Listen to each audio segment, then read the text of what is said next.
Welcome to the Swim Swam podcast. I'm today's host, Coleman Hodges, and joining us today, he is the head coach of Sweden's National Elite Center in Stockholm. He is most notably the coach for now two-time Olympic champion in Paris, Sarah Sjostrom. Today, we're sitting down with Antonio Lutula. Antonio, thanks for joining us. How are you today? Thank you very much. Thank you for the introduction, and very happy to be part of the show. Very good. I was actually just 1 hour ago with Sarah. We did some climbing, so my forearms are very sore at the moment.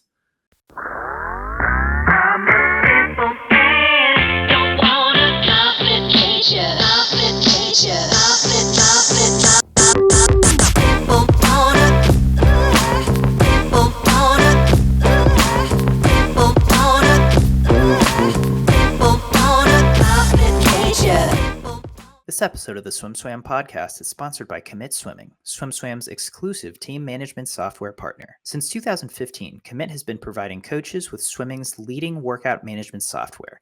And now, Commit has team management software too. Commit wants to help you make the switch from Team Unify to a simpler, more powerful solution. Their onboarding and customer service team will walk you through every step of the way. Check them out at commitswimming.com to book your demo today. That's COMMIT swimming.com. Climbing is something I've never totally gotten on board with myself. I think it's very interesting, and but I recently talked to Cam McAvoy and he loves it.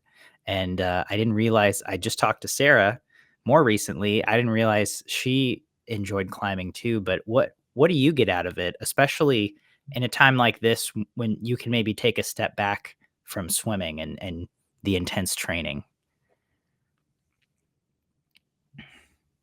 Nice way to hang out and do some type of exercise. It's good way to stay in shape and like just something different. I don't usually do that, but it's like a pretty nice challenge and you get very strong from it. So I really enjoy it.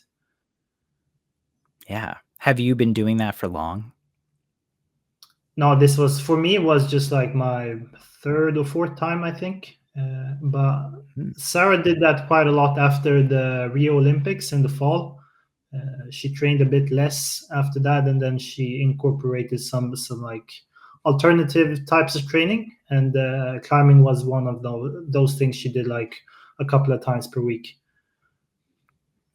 That's really interesting. I didn't realize that, but it's starting to become this common thread among sprinters. And it seems like a very good form of cross training, especially because it too seems like a very full body workout along with swimming, whereas many other exercises aren't. No, for sure. It requires a lot of strength, especially in the back, and a lot of gripping strength. I don't think the gripping strength isn't necessarily so important for swimming, but like to be able to pull and to be agile, I think that's if you can improve that on land, it's gonna definitely be a benefit in water as well. That's interesting. I feel like coaches talk about the grip in swimming a lot, right? And obviously, I'm now curious if finger strength affects swimming, or if so, how it might affect one's swimming. Yeah, maybe. You need to have, especially as a sprinter, pretty resilient fingers if you're really nailing that finish. We saw a couple of races now in Paris where some swimmers were like holding their fingers. That's pretty usual. If you like really dig your fingers into the wall, it can hurt. So I think maybe like that's another benefit. Yeah, no kidding, right? Resilient fingers Yeah. for sprinters, especially. As you said, I mean, for Sarah's races in Paris, at least the 50 didn't seem that close to me. I guess the 100 was a little closer. But I mean, she's been on top of the world for so long now. And to see her win Olympic gold in both of those races, I'm curious as her coach, just your general thoughts on her performances in Paris. I've been saying it's like it was the best possible outcome. The like in beforehand, if you can make a script like winning 2 goals and breaking an Olympic record in the 50, yeah, definitely the best outcome you could ever hope for. Yeah. What before we get into, I guess, just the nitty gritty of that, I want to take a step back. What was your relationship like to sprint training in general before you took over as head coach at the National Center in Stockholm in in January of 2022? For me, like starting coaching, I was always into middle distance type of training. Like I enjoy to coach that type of training, and especially the IMs, because I enjoy like working with all 4 strokes, and you have a lot of variety in that, like building fitness. But then obviously we had a group where the most dominant swimmers were sprinters. So it was for me very important to have a good sprint program as well, not only focusing on the middle distance. And before I came in as a head coach, I was working as assistant coach with the group from 2018. So I think we already had a really good sprint program in place. So for me, it was basically just continuing doing what we were doing and making some slight adjustments. For example, we incorporated um, power act training a bit more power in the water, and did a bit more focus on the strength training in the gym. But other than that, we didn't do any bigger differences than the program we've been running uh, from the 2016 Olympic Games heading into the Tokyo Olympic Games. Hmm. And then just in terms of your transition there, I mean, you were an assistant for 4 years, as you said, but then once you step into that head coach role, did you see your role with the team change a lot? Or in your head, did it feel like that was a big change for you? Yeah, I would say so. It was a big change in terms of how much time I was spending at the pool. When I was assistant, it wasn't full time because I was still studying at the time. So I did first a bachelor in sports science with like a major in coaching, and then I did a master's degree in like exercise physiology. And then after that, I started coaching like full time. Prior to that, I was only coaching 4 to 5 times per week. So yeah, you spend a lot more time on deck, and then you also are in charge of many more athletes and very high level athletes. Did it feel normal for you, or did it take an adjustment period to just work with those athletes? Did you feel pressure at all to, help them perform and chase their goals, knowing that these are some of the best athletes in the world? No, I would say I really enjoyed it a lot because I'm like a sports geek in general. I love watching sports and working with sports and being involved. So I didn't really see it as a job in that way. It was like more something I got a lot of energy doing that. Obviously, I didn't. I was a bit surprised, like how much time it consumed. Like not just being at the pool, but doing all the program for the swimming. I also did the programming for the weight training, and then be sitting and analyzing that stuff while we did like different times, different tests. So it was like very time consuming, a bit more time consuming than I thought heading into that job, like a full time head coach. I can imagine. I would think that the planning, as you said, the programming, just making sure everything is working, and then also writing all of the workouts and doing making sure that the athletes have something to do tomorrow would be almost the harder part than actually just being the coach, right? Or being on deck with them. Yeah, definitely, and also having in mind that you're when I was coaching age group, it was usually we could have a group of around 20 swimmers, but it was usually one or two workouts. But at this level, you need to have, if you have a group of 8 swimmers, for example, you need to have maybe 3 or 4 workouts. You have a sprint and a mid distance, and then you can have some stroke variation for the breaststrokers. So you for one session you basically need to plan 3 to 4 workouts, and yeah, it takes time if you want to do it at the high level. Absolutely. So how is your training group separated, or do you just have one group that you coach? And if so, who is in that group? So we train. It's a one group that trains all the times together, but it's divided into 3. So we have a sprint group where Sarah is training, Michelle Coleman.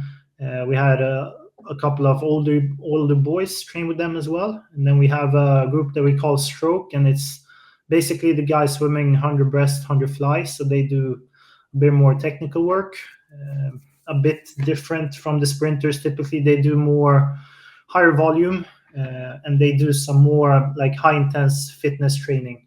For example, Monday afternoon, that would be like just aerobic fitness session, getting up the heart rate and staying in like high heart rate zones. So those guys do 9 workouts per week in the water, while the sprinters do 8. And then on top of that, we have a mid distance group as well. So they do 9 to 10, and they do even higher volume. So it sounds like the groups are fairly small, and that would lead me to believe that you get a lot of one-on-one or personal time with the athletes to really focus and perfect whatever process you're working on. Yeah, definitely. And I think that's one of the advantages of our group, that we can really work and niche with 1 or 2 swimmers if we need to do that. So we can put in GoPros and film the technique on the water, and then show the swimmer and analyze that, and just keep repeating that circle, so they get like very specific feedback on what the things you're working on if we need to do that. I think there's also like a advantage of having a bigger group of like 20 or 30 swimmers. Obviously, like when doing tough sets, it gets everybody going much more if you have a group to push each other. So yeah, there's like pros and cons with everything. But I think for us, especially the girls that are like Sarah and Michelle, that are a bit older and have come pretty far in their career, it was more of advantage to have a bit calmer and quieter group, and like really work with those swimmers. Absolutely. Yeah. That makes sense. And so then in terms of just getting to work with, as you said, Michelle and Sarah, who are well into their careers, but still, getting close to best times, in some cases going best times.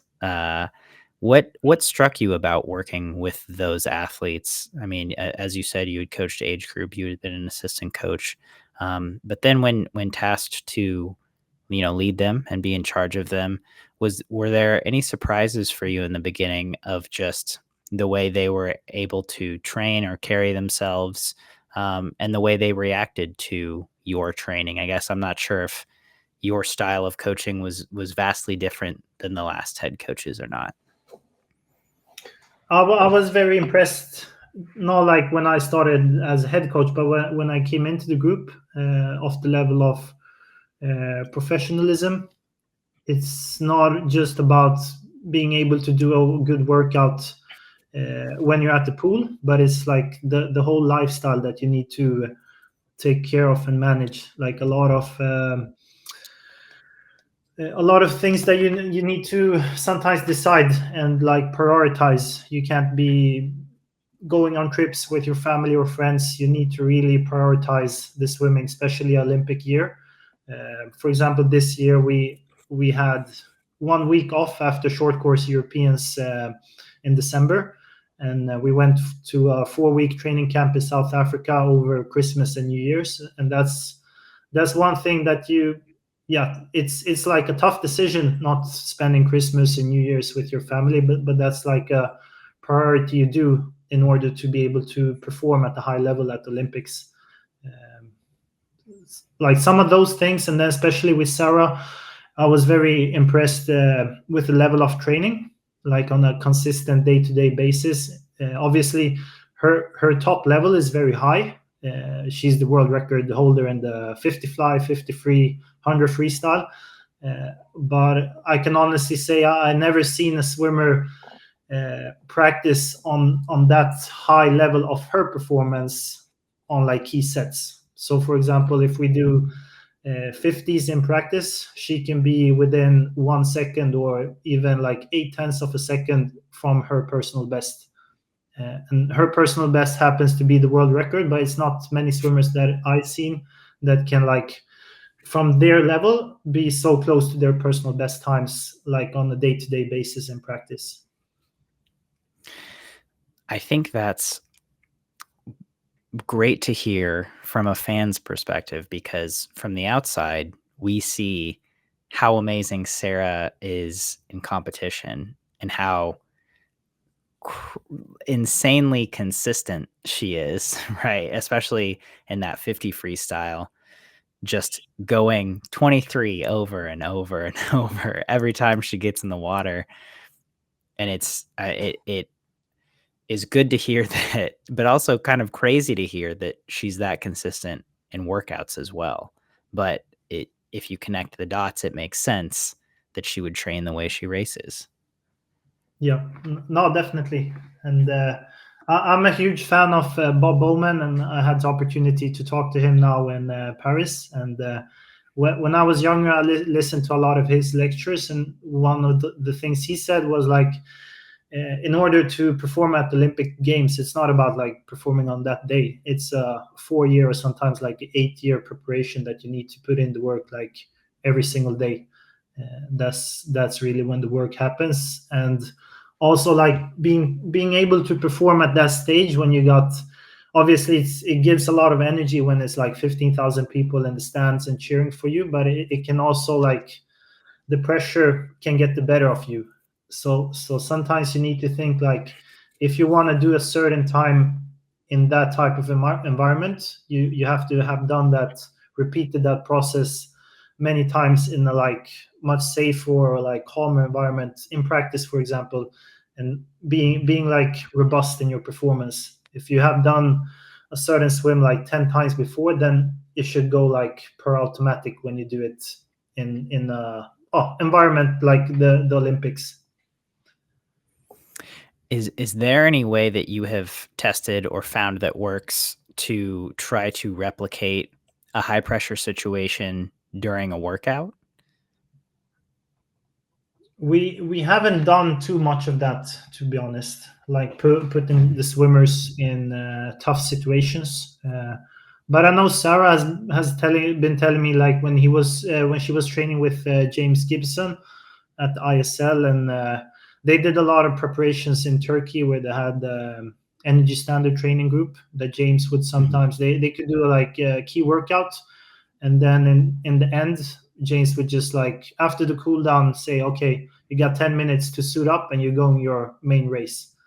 Like those type of stuff is, I think, more mental than physical, just like being able to race at a high level when you're expecting it the least.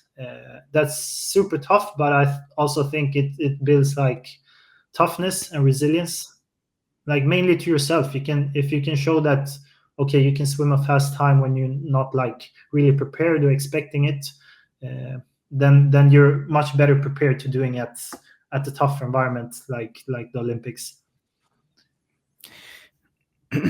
Yeah, you're preaching to the choir here. I mean, that's and it's great to hear that about the training. So speaking of resilience and tough racing, from a fan's perspective, we kind of thought Sarah Sjostrom was done with the 100 freestyle she wasn't going to compete in it anymore.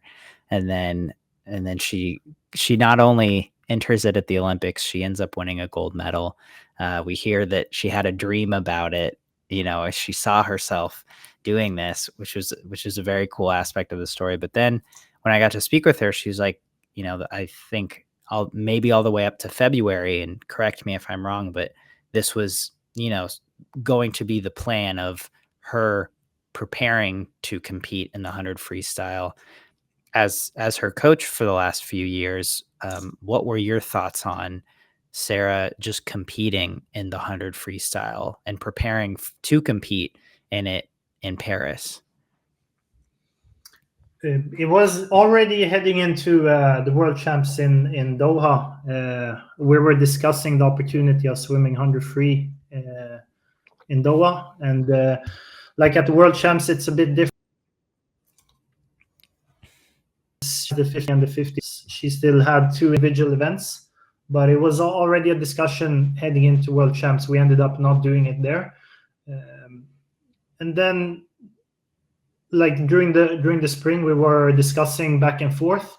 She was supposed to do 100 freestyle already at the Mare Nostrum competitions to see where she was, but she got a bit of like a light like a cold before the first stop, so she didn't even compete at all. And then the last stop was in Monte Carlo, where you have a lot of skins, so it was like a bit a shame she didn't compete the 100 free there, just to see where she was. But then a couple of weeks later at the Sette Colle in Rome, she swam 52.5 in season.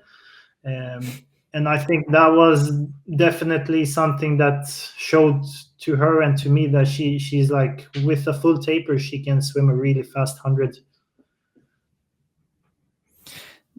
Was I'm curious if there was if this was completely her decision, like, did she want to swim this 100 free? Because again, I think, I don't know if she had ever said it, but like, we kind of thought she's just going to do the 50 from now on. Like, the hundreds, I don't know, too long, or she's not interested in that race anymore. No, for sure, and that's been my perspective the whole time, because she's been saying that she wants to focus on the 50, and the 50 was definitely like the main event and the event that we prepared for the last 3 years. She's been saying, I'm not gonna do the 100, and for me, like, I always knew that she's able to swim a fast 100, even though if it's not like her main event. But all the work she's done when she's been younger with Carl Jenner and Andre Voronzo, when they were training for the 100 fly, 200 free, you still got that in the tank and in the body, so that doesn't disappear. But for me, it was like my perspective.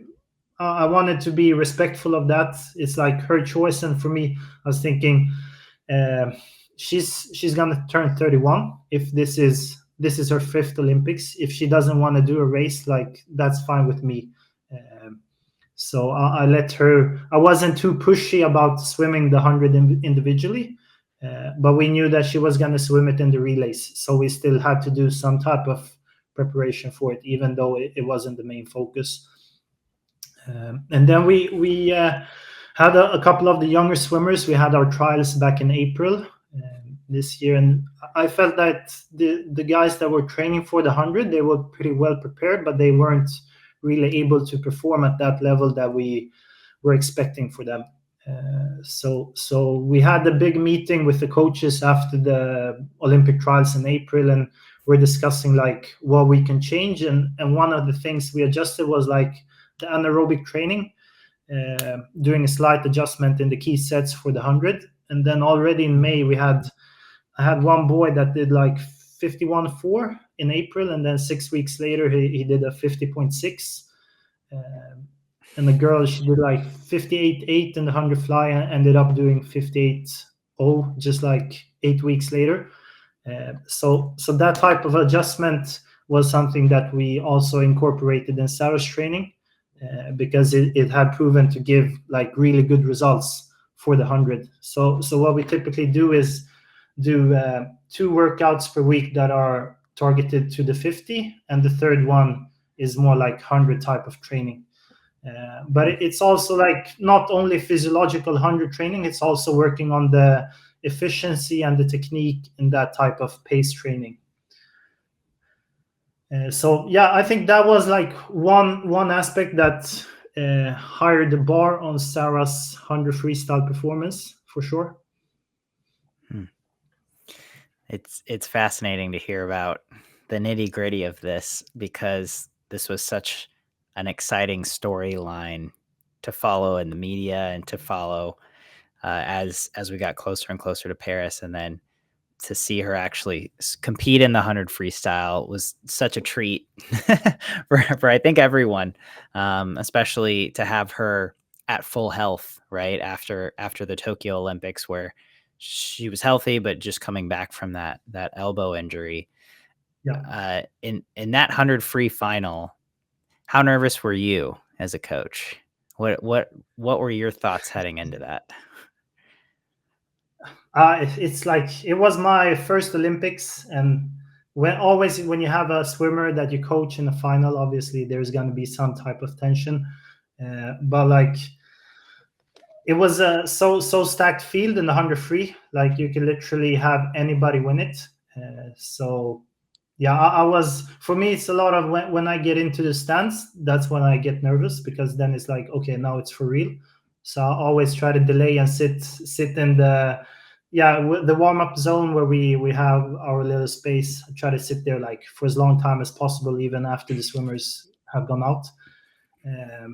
But in the 100, I was very, at the same time, very confident in the training that she had done, and that she was very prepared to swim a fast 100. In my mind, the training she did heading into Paris was indicating like 51 high or 52 low. Like I knew she would be able to do it, but it's like one thing to be able to do something, and like a totally different thing to actually do it. So yeah, it was very impressive. I that was such an anticipated race heading into the games. It completely delivered. It was a great race to watch. It was very exciting. It came down to the touch. And Yeah. then, to see Sarah win that gold medal was extremely gratifying as a fan, because again, we weren't even sure if she was going to swim this race. No, But for sure.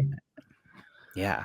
And for Sarah, the biggest thing was that she herself said that if I'm gonna swim the 100, it shouldn't disturb the 50, and that's something that I told her a couple of weeks before, when we really decided what the final schedule is gonna be, was that it's not gonna disturb your 50, because you got the 100 free day 4 and 5, and then you got 6 and 7 no racing, and then the 50 day 8 and 9. So she had 2 days without any competing.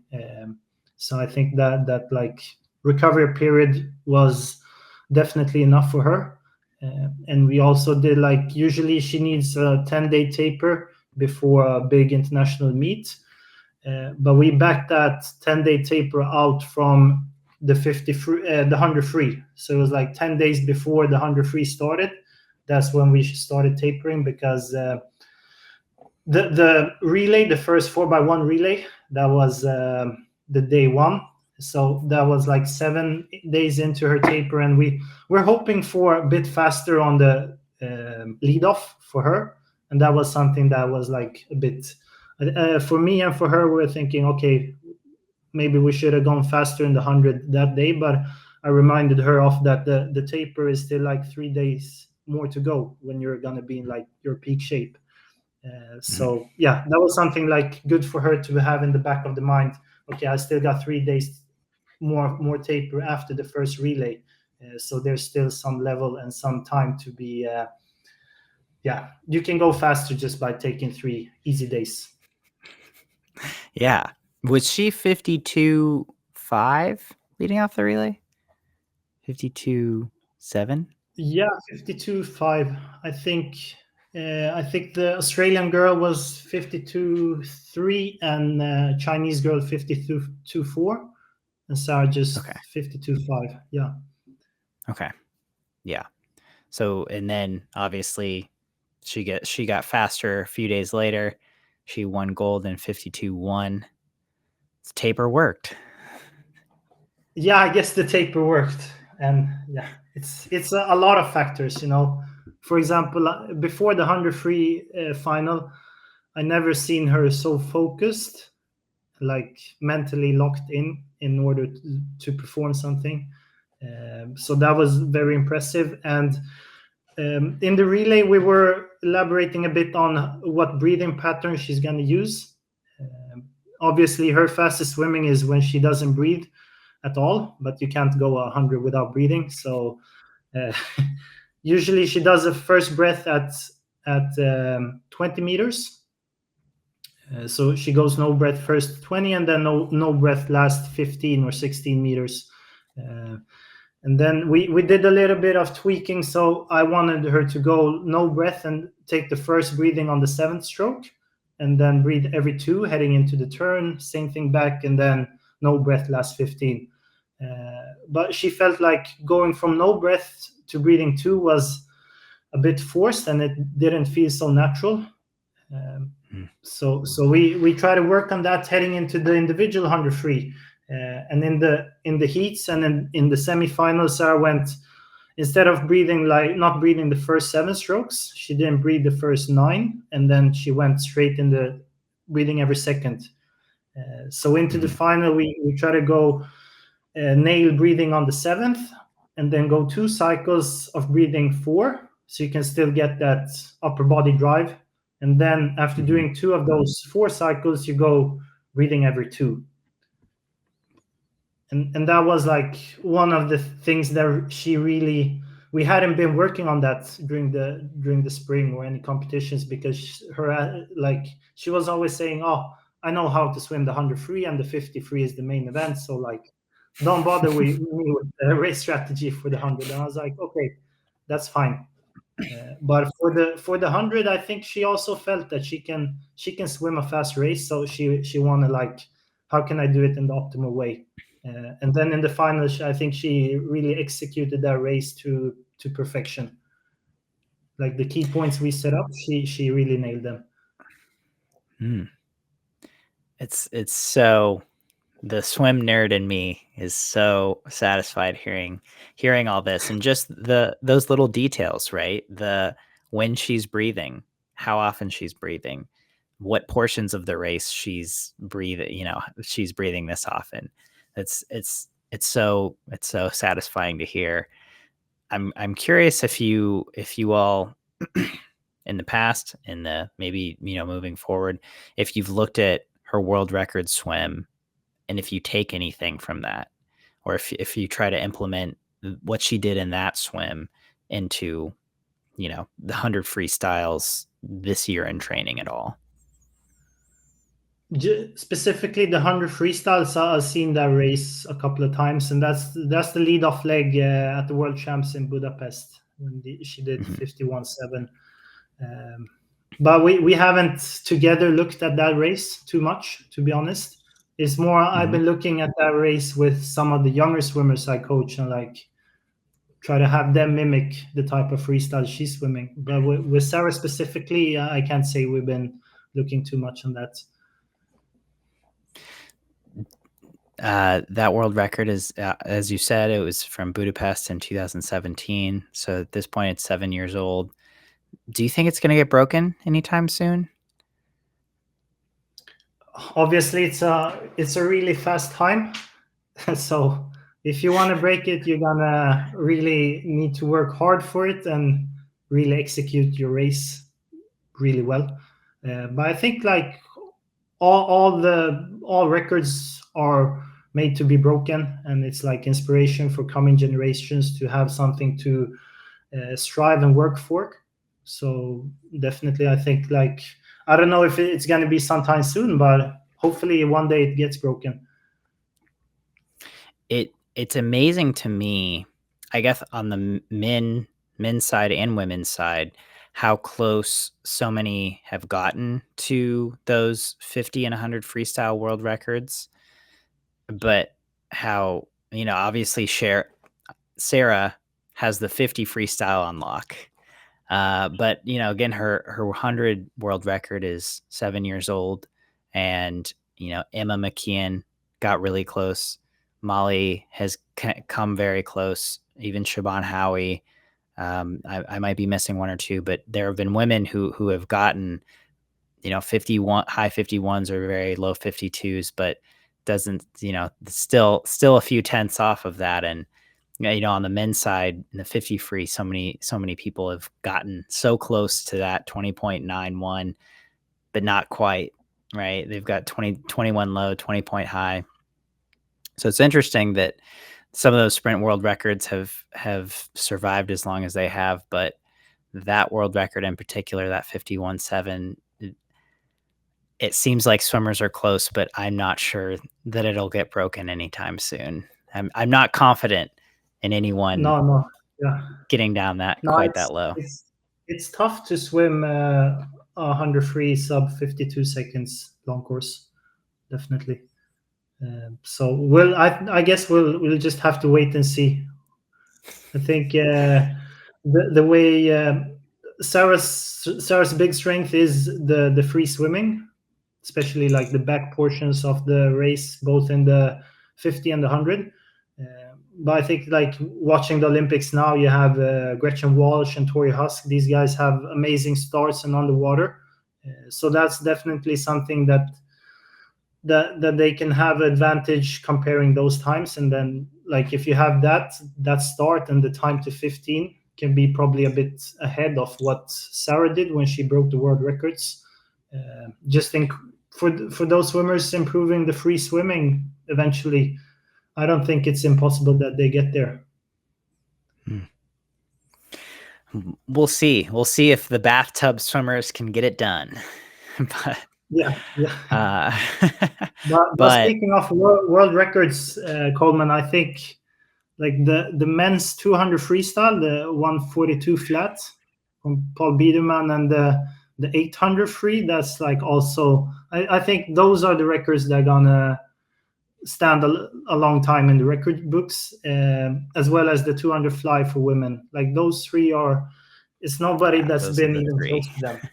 So it's and I think the 800 free, now that it's an Olympic event, people are putting a little more emphasis on that, or we're seeing more people specialize in that a little more than just going to the mile or the 400 freestyle, and that gives me hope.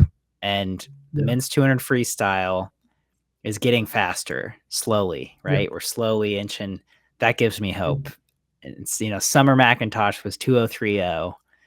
That gives me hope. But I think you're so right. I think those are the three records that are the most unbreakable as it stands. Yeah, for sure. Yeah.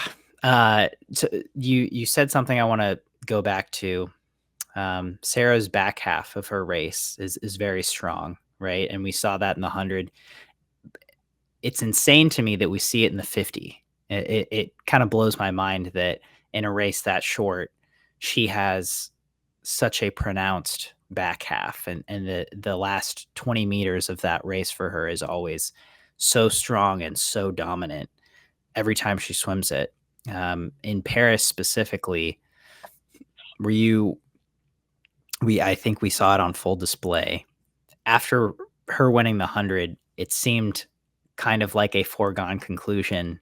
It seemed pretty in the bag that she was going to win that 50. But how do you feel like you managed those 4 days after the 100 freestyle? She had a couple days to recover, and then a couple of days where she was swimming the 50. Yeah, the first day was all about it was a lot of emotion, obviously, after the hundreds and doing all the press conferences and the interviews. But I think we had a really good plan together with the Swedish Olympic Committee when everything was supposed to be done. And getting back to the village in a decent time, just getting dinner and then try to get back to sleep. I think those basic stuff are the most important, like your nutrition and your sleep. And then you can do some like more fancy type of stuff like ice ice bath or massages, but like just the basic stuff of getting in bed and eating is really good. And then for her, it was nothing fancy those days. First days, just swimming easy aerobic. Usually, I want her to swim once per day and being in the water about a half an hour. So it's not important if she does like 1,000 or 2,000 meters. It's just like be in the water, swim easy. Because I think she, like, by racing the 100 freestyle 3 times, obviously you get like good anaerobic stimuli, and the body needs some time to recover from that. So we didn't do like any sprint or speed work or any preparation for the 50 at all. Just like 2 easy days, get into the pool, be in the water for 30 minutes, and then get back. And I think the setup of having the 100 first and then the 50 was really good, because the 50 was the main event and the main focus and what we did 3 years of preparation. So having that, like, in order for her to still be focused, that was really good. Yeah, it's I mean, it sounds that obviously it worked out okay, but it's swimming the 50. What do you attribute her finishing speed in that race to, or what do you see as a coach that seems to put the puzzle pieces together of why she has such a dominant last 20 meters in that race? For her, I think a big part is like technical efficiency. If you're technically efficient, you can maintain the speed very well. Well, if you have some swimmers, especially if you watch the some of the low ranked swimmers in the first heats, like in any event, you typically have them losing more speed the second 25 compared to the first 25. Or if you watch the splits between first and second 50 in 100, if you have a technical efficient swimmer, they'll typically have a smaller differential between the first and second 100, sorry, first and second 50 in the 100. For example, watching Christoph Milak in the 100 fly, like his bread and butter is coming on strong the last 15 meters, and that's something that Michael Phelps did really well. That was always their strength, and it's, I don't think necessarily so much that they are increasing in speed. They're just maintaining the speed while a lot of guys are losing speed towards the end. And I think that's like a big explanation for Sarah as well. Just trying to maintain your stroke, and also the 50. The way we try to work on it is like the first 25 or at least 20 meters should go by itself. So you try to really nail the breakout, and then the first 4 to 6 strokes are just about finding a good big open stroke, not like overworking it, because obviously you're gonna be so excited and have so much anticipation swimming at the big meet, so it's gonna come a bit by itself. And then from there, like 20 to 25 meters, have a sensation that you're accelerating, like a plane that's gonna lift, like that type of sensation. You're just building speed without losing your length in the stroke. So that's like, from that perspective, we try to work on it. I love it. And then what's the last finish the what's the last 10 meters? The last 10 meters is just maintaining the stroke and like keeping the head down in the finish. Like, don't lift that head, even if you're touching the wall. Now, it wasn't a super close race, but you never know. And you don't want to be kicking yourself if you have an opponent like beat you with 100th or 200th, and you feel like, oh shit, I should have kept my head down in the finish. And that's something we like work on every day, like day-to-day basis, always when you do sprint sets. Because if you can build those good habits in practice, then you just go like autopilot in competition. You don't need to think about it. Yeah, that's I love when coaches break it down like that. Or, again, I was talking to Cam McAvoy a couple weeks ago, and he was breaking the 50 down into 10-meter segments and getting into the nitty gritty, the minutia of things. It's very satisfying for me as a swim nerd. So speaking of which, did you have takeaways from Paris? Do you feel like you learned things there, or saw things that you will now incorporate, or just, think about and move forward with? It's a lot of takeaways, like how I can improve my coaching, like being more of a leader and a mentor, especially like heading into the next 4-year cycle. We're going to have a new generation of younger swimmers coming up.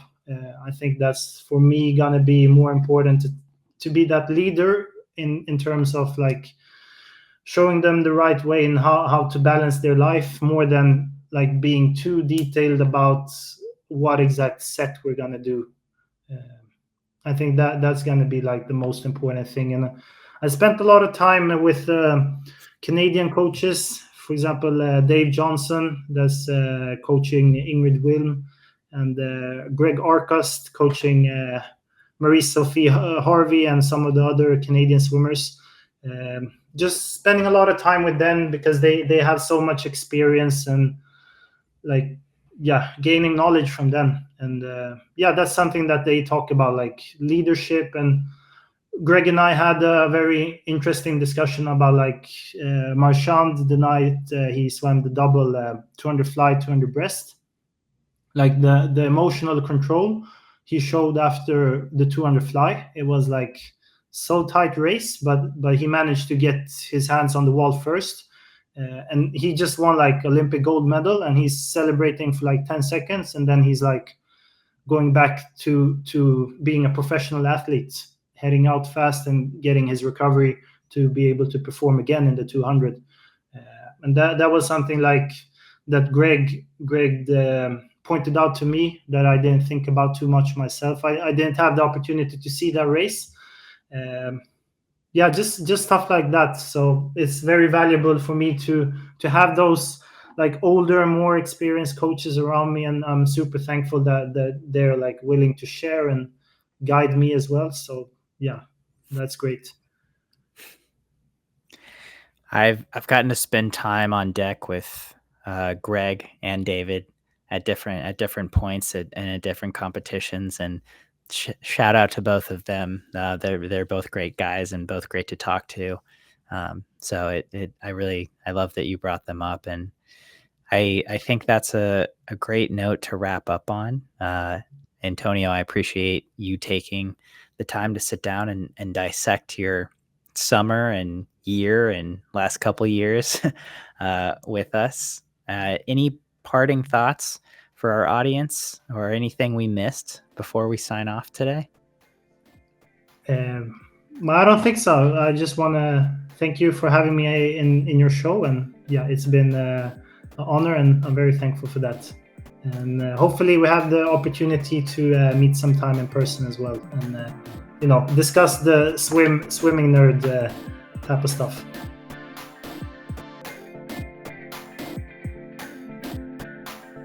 You've been listening to the Swim Swam podcast. Stay tuned for new episodes every week. You can take Swim Swam podcast on the go by subscribing on your favorite podcast platform. Look for links in the description below, and be sure to subscribe to our YouTube channel for more videos as well.